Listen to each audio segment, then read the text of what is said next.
नमः शिवाय से 108 बार गुरु के चरणों में प्रणाम करना। दया मांगनी है भाव से, मन से, तन से। हे शिव, आप मेरे गुरु हैं, मैं आपकी शिष्या हूँ, मुझ शिष्या पर दया करिए। हे महादेव, आप मेरे गुरु हैं, मैं आपकी शिष्या हूँ, मुझ शिष्या पर दया करिए। हे शिव, आप मेरे गुरु हैं, मैं आपकी शिष्या हूँ, मुझ शिष्या पर दया करिए। इतना दया करिए महादेव, आप मेरे जीवन में गुरु हो जाए, आपको बताए जो मार्ग पर चल सके, इतना दया करिए। दूसरे सूत्र का मतलब है, चर्चा का मतलब है, जिन गुरु बहनों को कलाई में कंगन देते हैं गुरु बहन प्रणाम, गुरु भाई प्रणाम। जिनको नहीं देखते हैं उनको जोड़ने का प्रयास करते हैं, हर टोकन की तरह टोकना ही पड़ता है। तो ऐसे ही मेरे कहने का मतलब है, मेरे गुरुदेव बहुत दयालु हैं, प्रतिपल दया करते हैं, दया बरसाते हैं। हम पर दया किए हैं, आप पर भी करेंगे। आप भी बजुर्ग के देखिए, मान के देखिए, तब उनका मन होगा कि हाँ सच करते हैं। यही हुआ चर्चा, दूसरे का खिस्सा कहानी नहीं होता है चर्चा। तीसरे सूत्र का मतलब है 108 बार नमः शिवाय से अपने गुरु के चरणों में प्रणाम करना।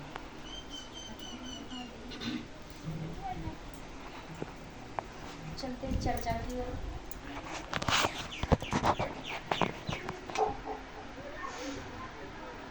अपने महागुरु महादेव के हम लोग जो शिष्य हैं, तो उतना ही जितना लोग बताते हैं कहते हैं उतना करते नहीं।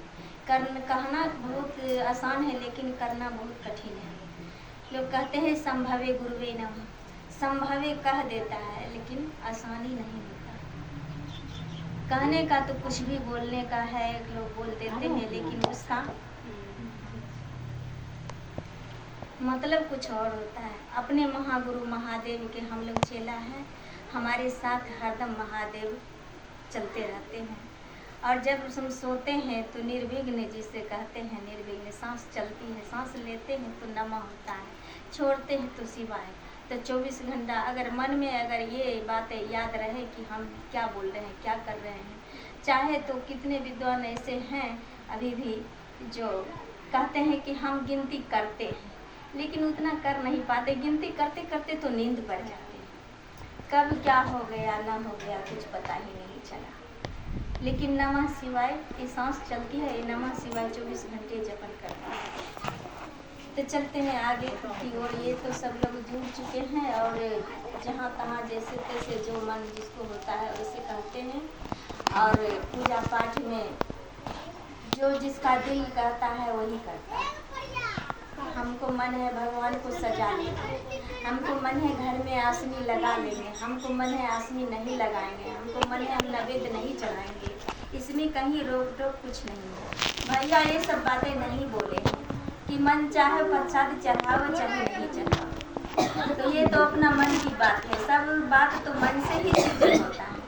तो जहाँ है कि हमारे गुरुदेव खाते तो नहीं है, खाते तो हम लोग हैं, आत्मा तो अमर है, यही परमात्मा में विलीन हो जाता है जब मर जाने के बाद। तो संहार करता और सृष्टि करता हमारे महादेव बैठे हैं, हम उनको चेला। तो रह गया जब तक खून पानी है शरीर में तो उनको गुणगान करना ही पड़ेगा और उनको भजना ही पड़ेगा। हम लोग तो इतना पहले चलते थे रिक्शा गाड़ी से, बहुत जर्किन होता था शरीर में, बहुत थकान होता था। अब तो हम बोलेरो खोज लिए, तो हमको अभी जाने में किसी को टाइम लगता है, जैसी करनी वैसी करनी। लोग आहा कर लेते हैं थोड़ी देर के लिए, रो लेते हैं पीट लेते हैं, यही है माया का बाजार। तो माया का बजरिया में हम लोग भुलाए हुए हैं, गुरु को पर एक पल भी याद नहीं करते उनके अनुसार। और हम बोलते हैं तो ये नहीं समझना चाहिए, हम ज़्यादा बोलते बहुत कम हैं, लेकिन बोलेंगे तो लोग बहुत दूर दूर आवाज़ जाती है तो लोग कहेंगे क्या ये खिस्सा है, ये बरबकता है, बहुत विद्वान है। लेकिन फिर भी ज्ञानी उसी को कहता है जो ज्ञान बांटा नहीं तो ज्ञानी कहलाने का काबिल भी नहीं है। ज्ञान जितना ही है उतना ही बोलना चाहिए।